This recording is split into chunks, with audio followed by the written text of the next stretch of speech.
112 Andalucía, dígame. Hola, buenos días. Mire, le llamo porque se ha caído un niño a un pozo y no tenemos forma de sacarlo. Dígame la localización. Estamos en Málaga, ¿Sí? en la zona de Totalán, en una finca que hay en la parte de arriba de los dólmenes. 112 Andalucía. ¿Dónde se encuentra exactamente? Totalán. Es que lo escucho fatal, señor, no lo entiendo nada. Totalán. Totalán, ¿no? Totalán. El niño está herido, aparte del rescate. No sabemos, ha caído en el pozo, el agujero es muy pequeño, es un niño de 2 años y se le ha escuchado decir algo hace un momento, pero no sabemos cómo está. Yo no estoy cerca, pero estoy viendo a la familia que está gritando y me parece que no lo pueden rescatar.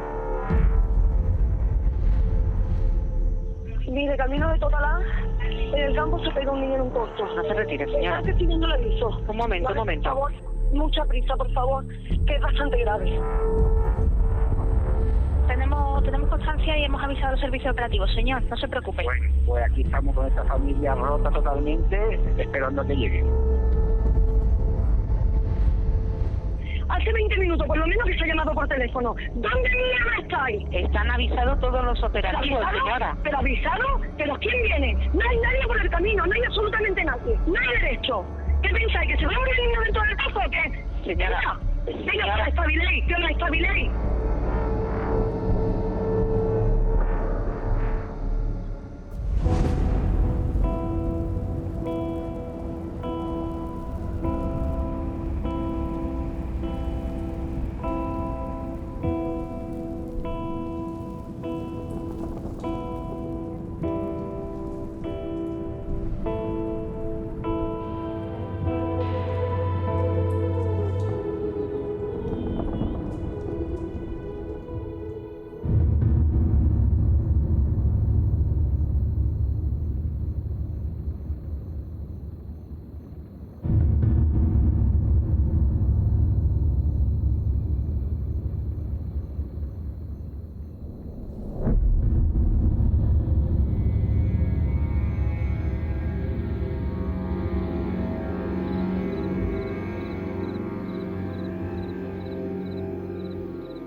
Pues fuimos al campo a hacer un arroz con la familia y al bajarnos del coche, Julen estaba con su padre.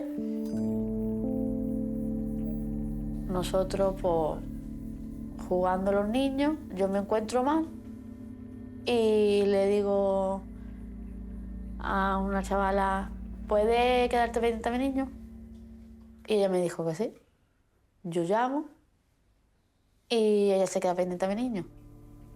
Estábamos haciendo la comida y estábamos al lado y él se paró un poco, yo fui detrás de él, pero sin saber el peligro que había.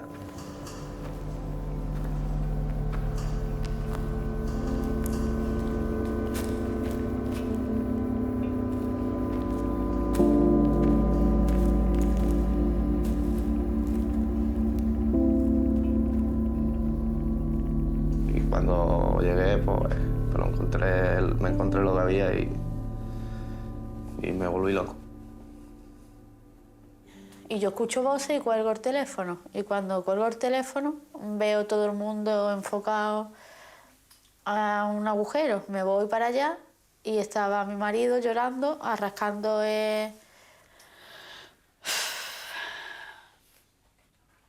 cavando lo que es el suelo. Y le pregunté qué había pasado y me dijo que mi hijo se había caído por ahí. Mi cabeza no andaba, quise intentar de todo, pero podía quitar todas las cosas del medio que había, cavar con las manos. Yo digo, esto lo saco yo, ¿sabes? Yo, el primer momento que lo escuché, mi cabeza está que al principio se quedó trancado o algo. Y cuando dejé de escucharlo...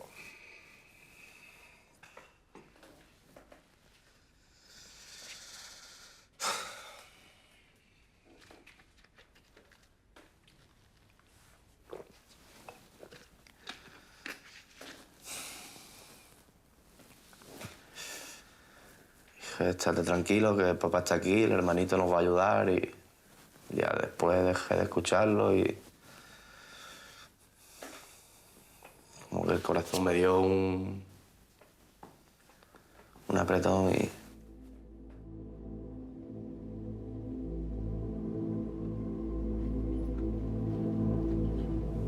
Ese domingo estaba trabajando y recibimos un mensaje en el que decía que un niño había caído a un pozo en Totalán.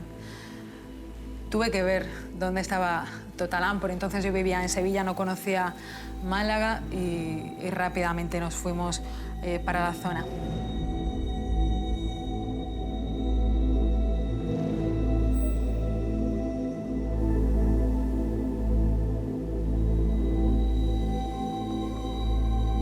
Habíamos imaginado que aquello era un pozo grande, como mucha gente tiene en los campos, con un cubo para sacar agua. Nuestra cara, cuando nos llegó la primera foto de la mano en el pozo, fue de sorpresa y de asombro total. O sea, ¿cómo es posible que un niño haya caído por este hueco? Es que nos parecía imposible. Era como el principio de una película. Era imposible que un niño hubiera caído por ese hueco. La persona propietaria de esa finca tenía planeado hacer una pequeña casita o hacer una obra. Hizo el pozo con la intención de conocer si había agua y el pozo estaba abierto, pero allí nadie lo sabía. Los que estaban allí con nosotros y fueron a llamar y llamemos por teléfono y bajaron al pueblo a buscar ayuda y ya fue cuando fueron llegando bomberos, guardia civil. Y lo que nos encontramos es un agujero de poco menos de 25 centímetros y me indican que por allí ha caído un niño. Mi primera reacción es no puede ser. La siguiente pregunta es ¿qué hacemos? Y yo sigo pensando, no puede ser, no puede ser. La cámara está para abajo, ¿no? Sí, sí. Está grabando. Cuando llegas, lo primero que necesitas es imágenes y los compañeros, me parece una maniobra inteligente, utilizan un móvil del personal que estaba allí. Está grabando, venga. Voy a encender las luces. Está grabando para... Como compañero más está tocando ante la cámara, está para abajo, ¿no? Sí, sí. Está grabando. Ya de primera mano te parece increíble que ahí pueda haber un niño. Ninguna otra opción era viable. O sea, si el niño, los padres decían que estaba ahí, por supuesto el niño estaba ahí. Mira, ve cómo se ha puesto todo. El primer bombero que llegó, tengo grabado como me pasa que el pobre me pedía a mí una cámara GoPro. Y esa frase, por favor, una cámara GoPro, para ver, investigar el primero, esa frase la tengo en la cabeza. Se localiza una GoPro, se introduce la GoPro y se toman los datos de esa GoPro utilizando un ordenador portátil. Los datos son más determinantes, nos facilitan un poco más la toma de decisiones, pero no son imágenes realmente claras.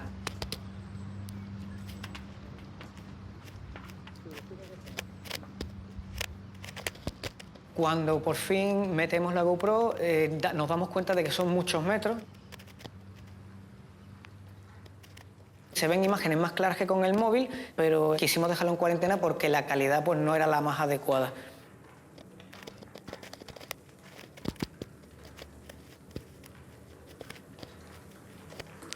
Inicialmente lo que necesitábamos era visión de la zona lo más clara y exacta posible.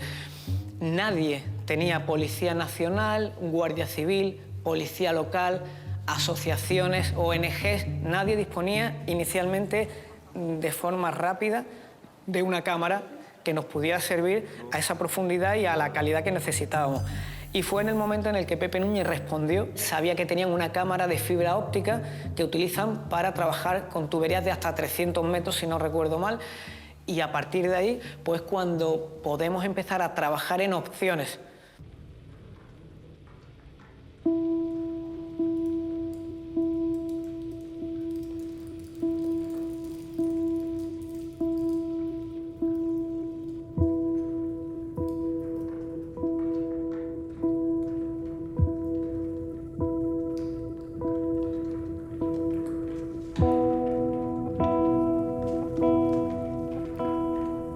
la cámara nos dan una visual nítida de cada punto, de cada centímetro de los desgraciados 72 metros de profundidad que tenía el pozo.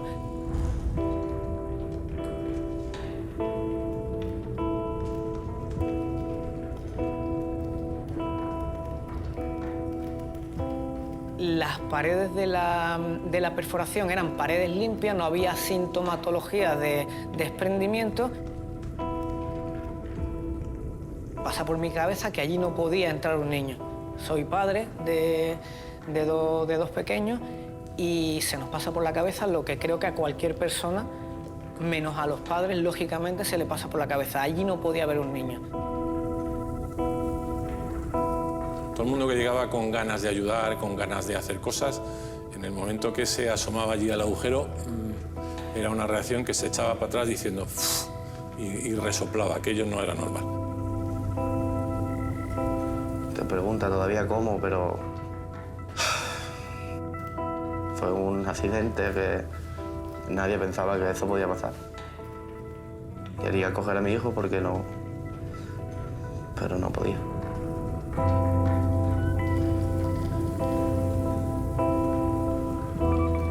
La impotencia de saber que en una perforación de poco más de 22-25 centímetros, desconociendo a ciencia cierta la profundidad, que nos indiquen que ahí hay un niño que ha caído por esa perforación, ya es desesperante, puesto que las gestiones iniciales que se pueden hacer allí son muy pocas. Lo primero que se me vino a la cabeza, dije, eso no es un pozo, eso es una trampa mortal. Es que fue un momento de un desconcierto tremendo porque lo más difícil de gestionar de todo aquello era que no había nada antes, no había ocurrido nada igual. Por tanto, normalmente la Guardia Civil o cualquier rescatador se mueve por protocolo. Todo tiene un protocolo de alguien que lo ha hecho antes y dice, en una situación así lo vamos a hacer de esta manera. ¿Qué protocolo hay de un rescate de un niño en una perforación de 25 centímetros de diámetro a 72 metros de profundidad? No existe un protocolo así.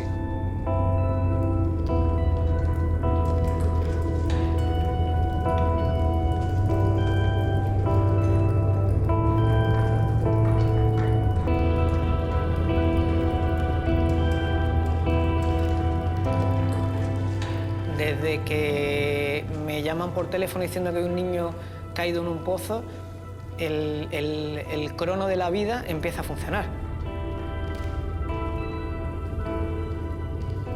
Cada minuto de intervención que no vaya encaminada a rescatar a esa persona, a este niño en este caso, está restando posibilidades de conseguir salvarlo y que pueda tener una resolución buena de intervención, que es sacar a esa persona, a ese niño con vida.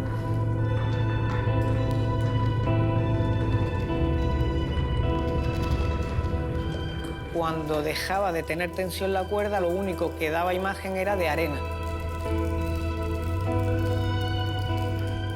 Arena, arena, arena. No daba imagen en la que pudiéramos intuir que había nada más que pared y arena.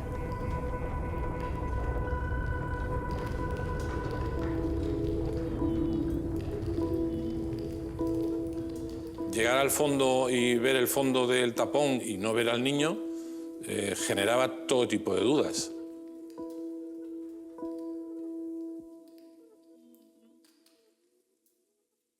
Se empezaron a poner en cuestión la versión de los padres y de la familia. Es decir, se empezó a poner en duda de que el niño era imposible que se hubiera caído por allí. De tal manera que se determinó incluso hacer búsquedas ya casi anocheciendo.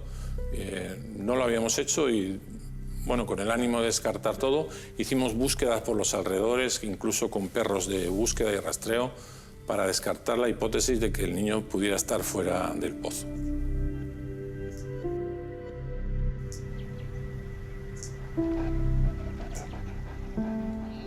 nos decían que no era posible por, bueno, por la envergadura de los hombros que puede tener un niño de esa edad, que hubiera podido entrar en ese diámetro de la perforación. El 13 de enero del 19, que era domingo, el teniente coronel Blanes, hoy actual jefe de la comandancia, claro, me llama y dice, vente para Málaga. Llegué y nos subimos al famoso monte de Totalán. La verdad es que no sé cómo surgió tan rápido esa explosión informativa. Empezaron a llegar medios de comunicación, aquello se dislocó un poco en 6 horas, aquello fue un disloque de personal allí intentando, gente que venía a ver qué pasaba, a preguntar, hubo que cortar los accesos abajo para dejar libres todos los accesos porque era un sube y baja de vehículos que podía convertirse hasta en peligroso por la noche, los carriles. La primera comparecencia de la Guardia Civil a las 9:30 de la noche para nosotros fue como una luz y también fue como el gesto de que algo muy grave estaba pasando allí arriba. Si no, hubieran esperado al día siguiente pues, para contar la información que fuera. Sobre las 2 de la tarde, en la Guardia Civil nos avisa el padre del niño y 112, porque entraron las 2 llamadas simultáneas, diciéndonos que estaba la familia aquí en la Sierra de Totalán y que un niño de 2 años se había caído por un agujero que tiene aproximadamente 25 centímetros de diámetro por unos 110 de profundidad. Fue un poco el inicio de lo que se nos venía informativamente hablando por delante, ¿no? Esa fue la constante del rescate. La información, además en esos primeros momentos, era muy limitada en cuanto a las certezas que se podían tener, que es una familia avisa de que un niño se ha caído en un pozo y nos hemos encontrado un tapón a 72 metros. ¿El pozo que estaba abierto sin ninguna medida de seguridad? No lo sé, sinceramente no lo sé. ¿El terreno donde está el pozo es de los padres? Tampoco lo sé, como he dicho antes, ahora mismo se está trabajando en el rescate y la localización. Otra cuestión es el contenido de la rueda de prensa. ¿Qué pasa? Que una rueda de prensa está para que se pregunte y no se contestaba a nada. Para dar una rueda de prensa así, igual es mejor no darla. No tanto lo digo como crítica, que insisto, creo que todo el mundo estaba haciendo allí lo mejor que podía, lo mejor que sabía.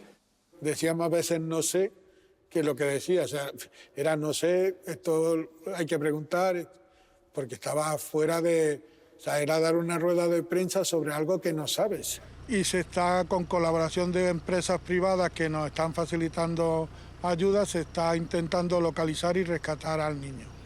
Tú tienes familia, tienes niños, tienes sobrinos que pueden ser de la edad y se te acumula tanto la información como Guardia Civil, pero te pones es muy difícil salirte de la piel de persona y ponerte delante de una cámara y olvidarte que tienes los mismos sentimientos que los padres que están allí. Esa noche yo creo que fue de las ruedas de prensa más difíciles de todas las que llevo en 22 años. Queda una larga noche, ¿no? Nos queda a todos una larga noche. ¿Vas? Muchas gracias, Fernando.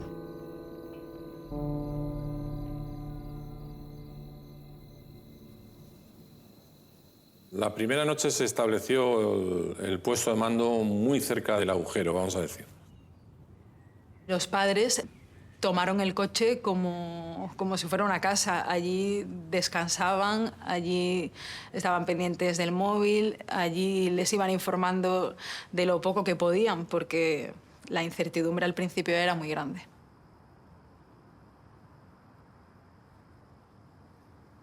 También me daba rabia que yo estaba diciendo una cosa y ellos estaban pensando otra. A mí cuando me decían, no, es que estamos mirando por aquí por si se ha podido, digo, mira, ojalá haya sido por un... Pero es que lo estoy viendo, es que yo lo he visto, es que te estoy diciendo lo que ha pasado. Yo escuché a mi niño, así yo, al principio yo escuché y...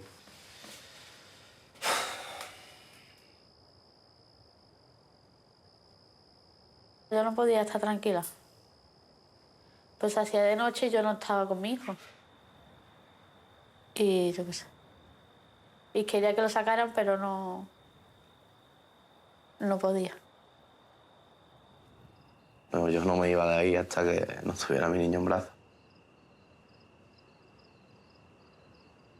Todo el mundo quería terminar la faena. No se iba nadie a dormir y no se iba nadie a descansar. Se quería quedar allí todo el mundo hasta que sacásemos al niño del pozo.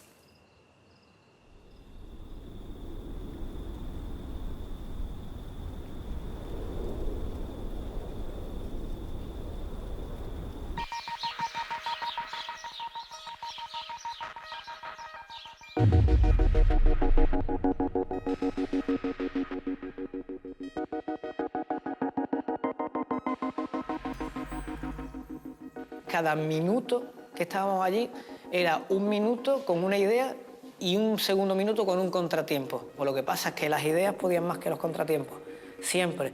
Yo soy espeleólogo, me gusta exploración en las cuevas y hemos estado sacando tierra en muchos sitios. Cuando llega, lo primero que vemos es que es un sitio muy estrecho, muy pequeño, y hay que sacar arena, tierra. Alguien pensaba, porque era una tormenta de ideas continua, que a lo mejor estaba trancado, si tocábamos se caía la tierra y aparecía el niño, ¿no? Conocía un caso anterior de un anciano que se había caído a un pozo un poco mayor, pero lo habían logrado rescatar de la misma manera tirándole de los brazos hacia arriba. Ante esa hipótesis de que el niño pudiera estar debajo de la tierra en esa posición, con los brazos hacia arriba, empezamos a intentar hacer lo mismo, a ver si había alguna manera de que sacase una mano o enlazar una mano y poder tirar hacia arriba.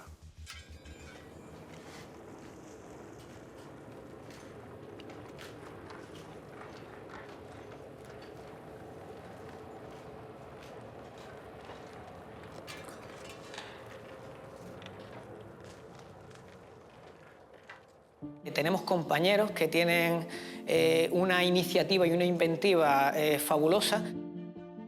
Había un montón de personas allí, había gente de empresas, Guardia Civil, todo el mundo se volcaba porque eran ideas que tú veías, oh, esto funciona. Y empezamos a construir, fue un poco el día de los inventos, el día de... Bueno, alguien dijo, un guardia dijo, ¿usted ha visto alguna vez ideas de bombero? Pues estos son ideas de bombero.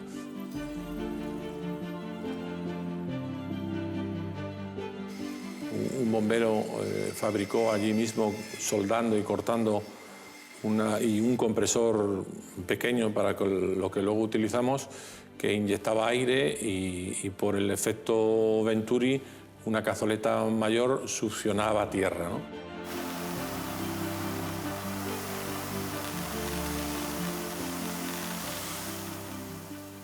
Y me acordé de mi amigo Carlos, que también practica conmigo la espeleología y eso, y una vez para un cliente hizo un invento para poder limpiar un pozo y le pregunté. Era un sistema de tubos telescópicos y una vasija que va debajo y va girando y va recogiendo tierra lentamente dentro de esa vasija. Y después se tiene que ir sacando para vaciarla. Hicimos 70 metros, bueno, hicimos más, al final fueron 90 metros de tubo, que los tuvimos que tornear, estuvimos soldando, cortando.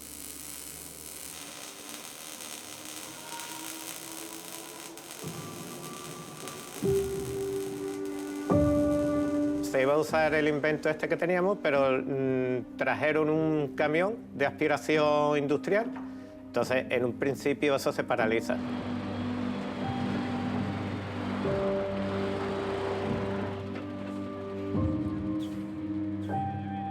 La primera dificultad que tuvimos a primera hora de la mañana es que llegó el camión y no podía subir hasta arriba debido a su gran tonelaje. Ya las primeras maquinarias empezaron a abrir paso durante mucho tiempo, que permitió que el camión pudiera subir hasta arriba del pozo y empezó a succionar con buen éxito.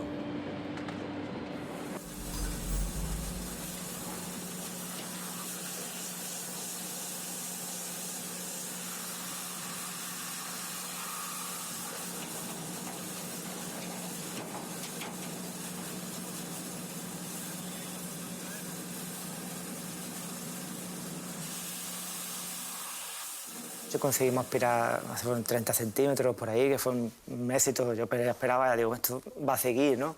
Yo esperaba ya que pronto llegáramos al sitio.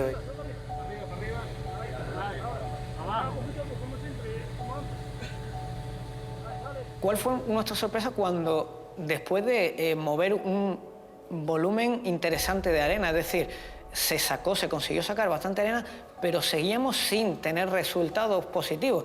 Seguía habiendo arena, arena compactada, cada vez más compactada, y no conseguíamos tener ninguna visual del pequeño.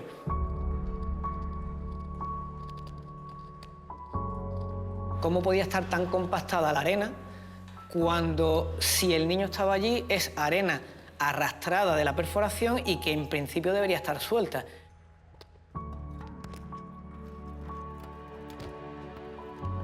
Pero con tan mala fortuna que a los 30 minutos se rompió la manguera, se quedó abajo, intentando sacarlas también se nos rompió el robot y hubo una paralización del trabajo importante.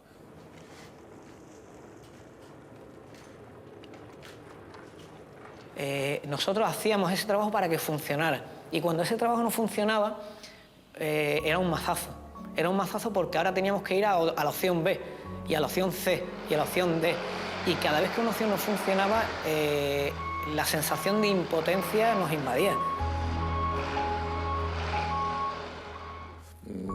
Pero ante la impotencia y la imposibilidad de no tener ninguna herramienta a esa altura, pero es que no existía. O sea, nosotros no la teníamos, pero la pedimos al mundo entero y no había. Todo el mundo ofrecía cosas, pero cuando decía, 70 metros, no, 70 metros no, 50 sí, pero ¿es capaz de solucionar? Sí, perfecto, y tal, a tal velocidad, con tal caudal, pero 70 metros no. Y parecía que la altura fuera contra nosotros. Déjame que estoy grabando. Muy bien. Una de las herramientas, al subirlo hacia arriba, ya era de noche, pues tenía restos de pelo y barro, etcétera, ¿no? Entonces fue un especialista de policía judicial que dijo, esto parecen pelos, ¿los recogemos? Sí, los recoges. Recogió una bolsa de gusanitos, creo, y los restos de eso. Ante la duda, se precinta ese elemento y se manda a analizar.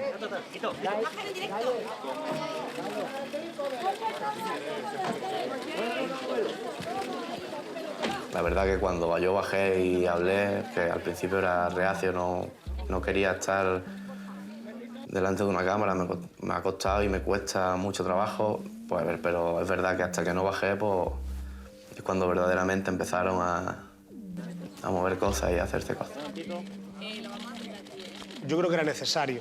Yo tuve la sensación cuando lo hizo de que acertaba, porque por una parte la familia necesitaba decir, oye, aquí estoy yo, pongan medios, que se haga, y dejen de especular y dejen de cuestionarse si el niño está ahí o no.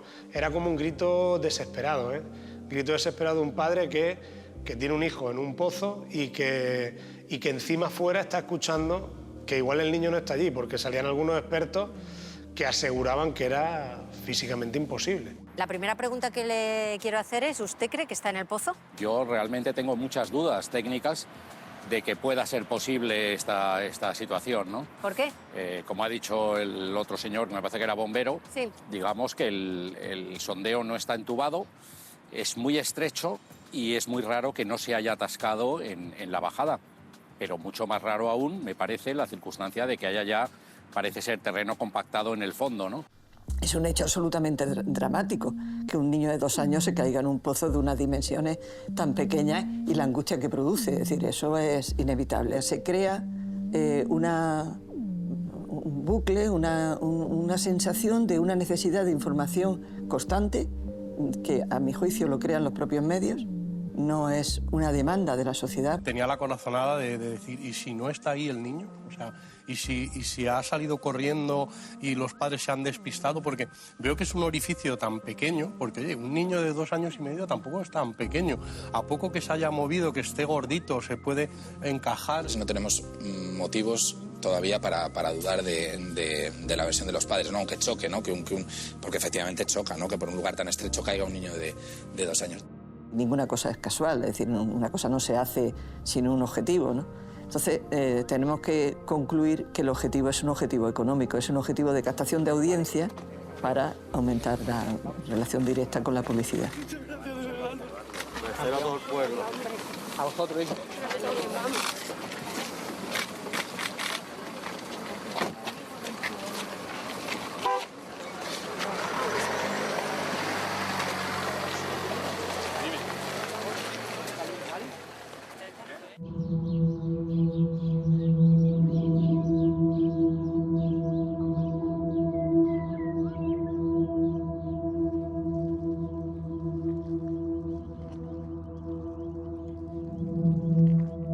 Miguel Ángel Escaño es el alcalde de Totalán, del pueblo malagueño del este de Málaga. Don Miguel Ángel, muy buenos días, le agradezco que me atienda. Buenos días. Buenos días, sé que está usted pasando un mal momento y todo el pueblo. Se va a reunir con autoridades para pedir acelerar el rescate, pero ¿cómo se puede hacer? ¿Qué otras formas de actuación hay? Considero que hay una esperanza de vida, cada minuto que pasa se está perdiendo, lo que se está haciendo creo que no es lo adecuado, entonces pues yo ya tengo gestionado una empresa europea que necesito la colaboración del ministro Grande Marlaska, que espero que me llame en breve porque no quiero hacer nada sin que él esté enterado, y con el delegado del gobierno en Andalucía, porque las autoridades provinciales me están ignorando un poco la que yo intervenga. Hasta ahora yo he dado bastantes horas, desde las 2 de la tarde del domingo hasta ahora. Yo he considerado que he dado un margen de tiempo prudencial y veo que no se puede estar improvisando. Mire, ustedes no saben de lo que están hablando. El alcalde de Totalán hizo algunas declaraciones pues un poco entorpecedoras con la labor del rescate. Ya cuando pusimos disciplina en la parte del pozo, él se sintió desplazado, que le habíamos echado de allí. Yo tuve que disculparme diciendo que lo que habíamos hecho era desalojar para que se quedase el personal imprescindible. Y luego también tuvo alguna queja de que no le habíamos informado a él directamente. Y hay empresas que se saben que se dedican especializadas en estos tipos de rescates con equipos multidisciplinares y con tecnología que no existe en Andalucía a día de hoy. Y en España cuestionada también. Claro, que llegarían en estas próximas horas. Cuando hable con el ministro Grande Marlaska, porque con el conseguido, con la única persona, porque con Zarzuela sí he podido, estoy pendiente de que Zarzuela se coordine con Moncloa y con mi presidente, pues espero que me active, me ayuda. Esto es una llamada de SOS para que se active el recurso y se coordinen las tareas de forma protocolizada, sin improvisaciones. Estamos hablando de un georradar, de un aparato de estas características. Estamos hablando de una ecografía, que es, efectivamente, usted la ha llamado por su nombre, es un georradar. Un georradar equivale a un ecógrafo para un adulto, para un humano. Cuando trataba de participar en cuestiones técnicas del rescate, yo creo que estaba un poco desbordado y fue algún desencuentro que tuvo con nosotros y con los medios y tal. Una relación, yo no diría que fue la más colaboradora. Yo la calificaría de difícil.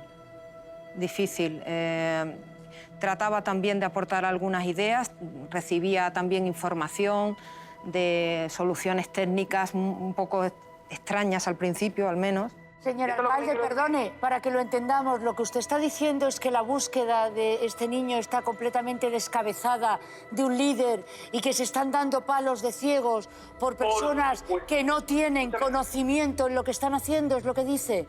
Yo, sin autorización de nadie, he buscado el recurso y lo he puesto en marcha y viene en camino. Y si no lo dejan entrar, el recurso que yo propongo, que es la solución, que una empresa, no 5 empresas ni 10 empresas. ¿Usted se cree que una persona puede operarlo durante el cese de operación 10 cirujanos?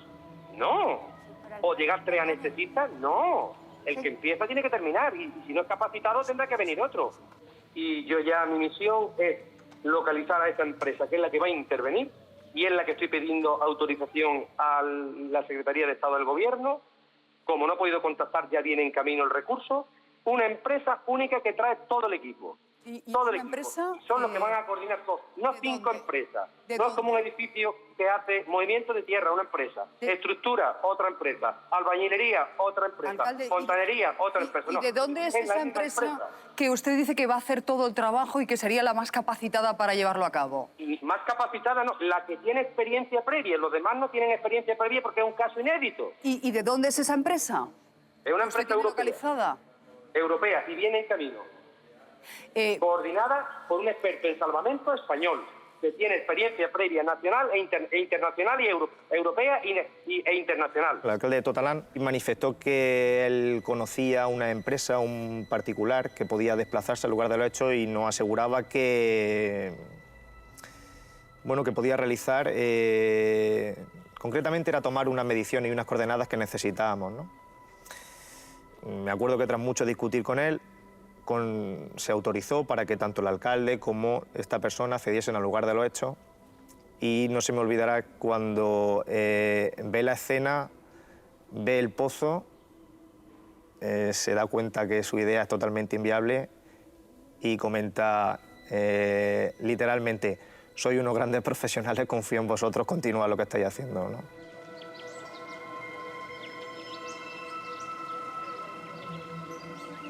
El alcalde inicialmente estuvo reacio, no sé por qué, a la intervención, pero nosotros fue un inconveniente más en la emergencia y tuvimos que superarlo, ya está. No, estábamos en su casa, lo lógico es que el alcalde habernos puesto a su disposición y que hubiese sido él que nos hubiese dicho tal cual o nos hubiese dado las directrices, pero en vista de que él no reaccionó bien, no para nosotros, sino para la emergencia en sí, no reaccionó bien, pues asumimos el mando de Guardia Civil y Guardia Civil nos mandaba, 112 nos dirigía y nosotros lo hacíamos y ya está.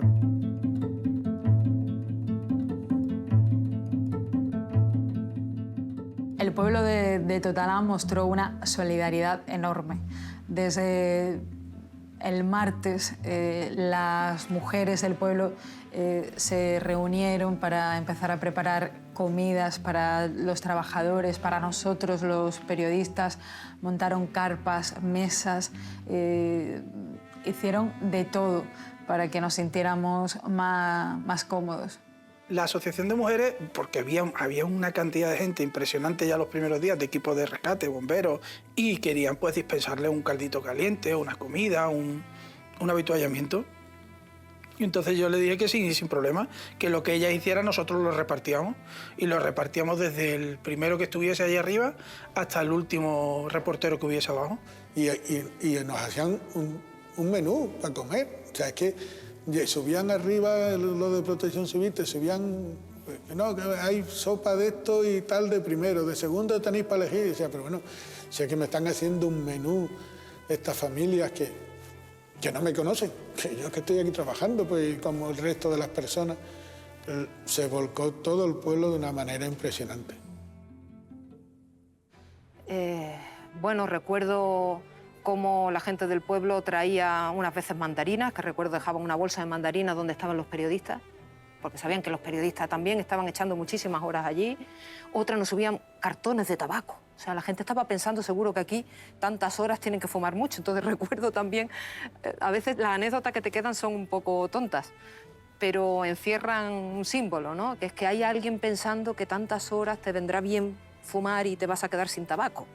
Bueno, pues es esa emoción contagiosa de alguna vez que bajamos al pueblo a comer o a cenar y que no nos dejaban pagar. No, ustedes están allí ayudando, aquí no pagan. Es decir, había algo muy contagioso, muy solidario, por donde quiera que fueras. Y eso sí era muy emocionante.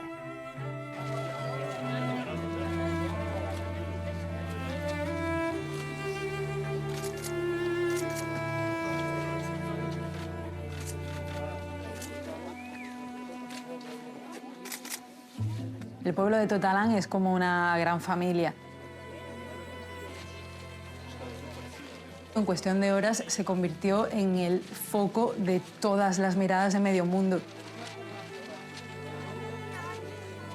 Un pueblo pequeño, sí, que tampoco estaba, yo creo, preparado, ¿no?, para que se le vino encima de pronto, ¿no?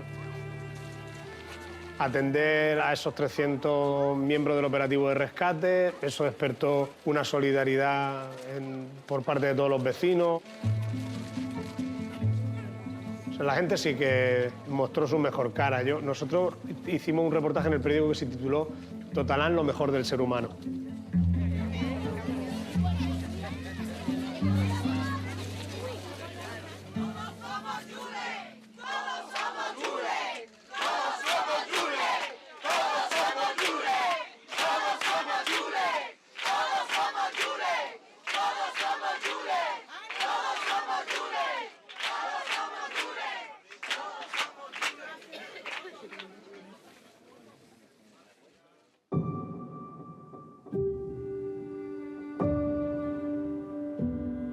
Los vecinos hicieron de todo. Hubo vecinos que hicieron comida, hubo vecinos que pusieron sus vehículos, hubo vecinos que pusieron su vivienda, hubo vecinos que pusieron sus camiones. La administración fue soltando medios, pero lamentablemente las administraciones todavía son muy lentas a la hora de poner en práctica aquellos que solicitan. Entonces allí se necesitaban cosas de las 3 para las 3:30 y eso la administración todavía no lo tiene resuelto.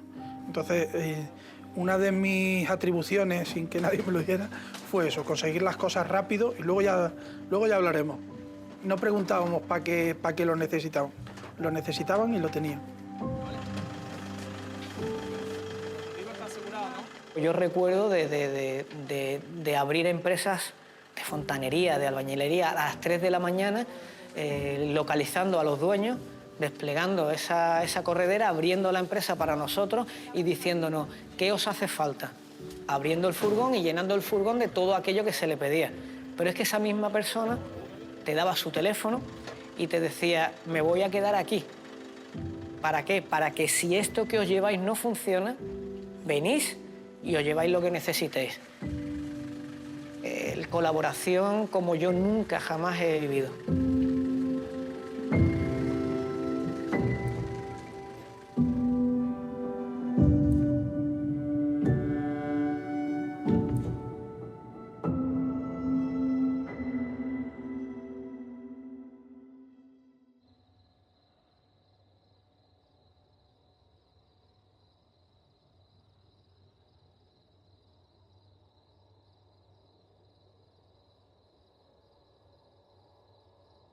Se cumplen 3 días de búsqueda del niño, casi un bebé, Julen. Delegado del Gobierno en Andalucía, Alfonso Gómez de Celis, buenos días. Hola, muy buenos días. Delegado, ¿alguna novedad sobre el rescate? Pues sí, tenemos una novedad de última hora, bueno, fue anoche, a última hora de la noche, que el primer día se encontró un poco de pelo en el túnel y las pruebas que se realizaron por parte de la Guardia Civil de ADN certifican que es del niño. Por tanto, nos da una cierta certeza de que el niño está ahí, en ese pozo. Y por tanto continúan las labores de absorción por parte de los bomberos y de la Guardia Civil de Montaña dentro del propio pozo. O sea que hay prueba de ADN, pelo del niño en el túnel, en el pozo. Por lo tanto, todas las especulaciones de los últimos días con la incertidumbre de que el cuerpo no apareciera empiezan a dejarse al lado. Cuando aparece la noticia del positivo de ADN en el fondo del pozo, positivo de ADN del niño, bueno, efectivamente cesan todas las incertidumbres que había y toda la gente que ponía en cuestión la versión de los padres y, bueno, digamos que se empieza a confirmar de que el niño ha caído por el pozo y está en el fondo. La familia se queja de lentitud. Hay que ponerse en su piel. Es muy entendible, delegado, su desesperación, pero el ritmo de los trabajos es el normal en un caso así, en el que cada minuto cuenta. El problema es que este caso es inédito. No hay otro caso en el mundo que haya sucedido. Un pozo de 100 metros de unas dimensiones de 25 o 30 centímetros es prácticamente inaccesible. Y por tanto todos los trabajos que se vienen realizando pues son también inéditos, claro. Los expertos, delegado, por último, los expertos le aventuran, en fin, un plazo aproximado para llegar a la zona donde se supone que puede estar el bebé. Sí, ellos hablan en torno a menos de 48 horas. Esperemos tener suerte y hacerlo. Pues gracias por haber hablado con nosotros, delegado, y le iba a decir suerte en la tarea, en fin, que el trabajo se haga lo mejor, que ya suponemos que se está haciendo así, y lo antes posible. Un abrazo, buenos días. Buenos días, muchas gracias. El miércoles se produce una gran alegría y es que empieza a funcionar la máquina de la empresa ESG y empieza a extraer tierra a un ritmo bastante adecuado.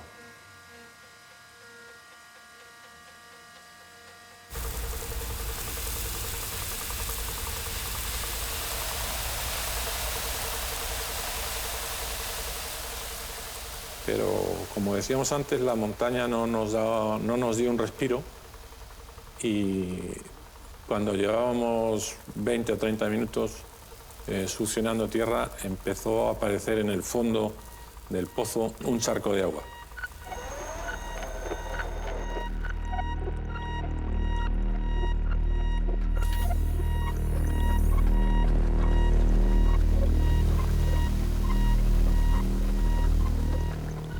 Un charco de agua que no solo entorpecía la succión porque el agua impedía que se succionara tierra y luego cuando alcanzaba una altura se volvía a caer, con lo cual la máquina prácticamente dejó de funcionar, sino que nos traía una presunción realmente decepcionante. Si había agua a esa altura, posiblemente fuese imposible que el niño estuviese con vida.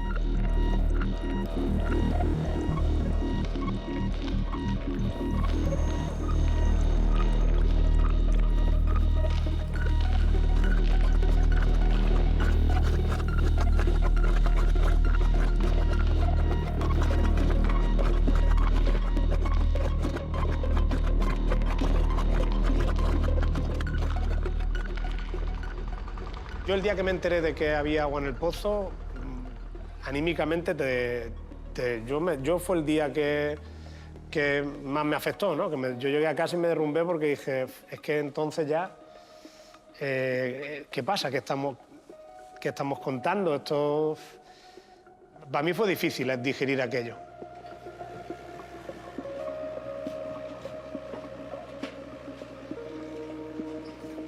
Todo esto nos supuso pues bueno, una gran pérdida de confianza y de todo, hasta que en una conversación informal con el equipo de ingenieros, una ingeniera de la Junta llamada Belén, pues me dijo, ¿por qué no piensas que puede haber una galería por debajo de ese agua donde haya aire y agua suficiente y el niño pueda sobrevivir varias semanas?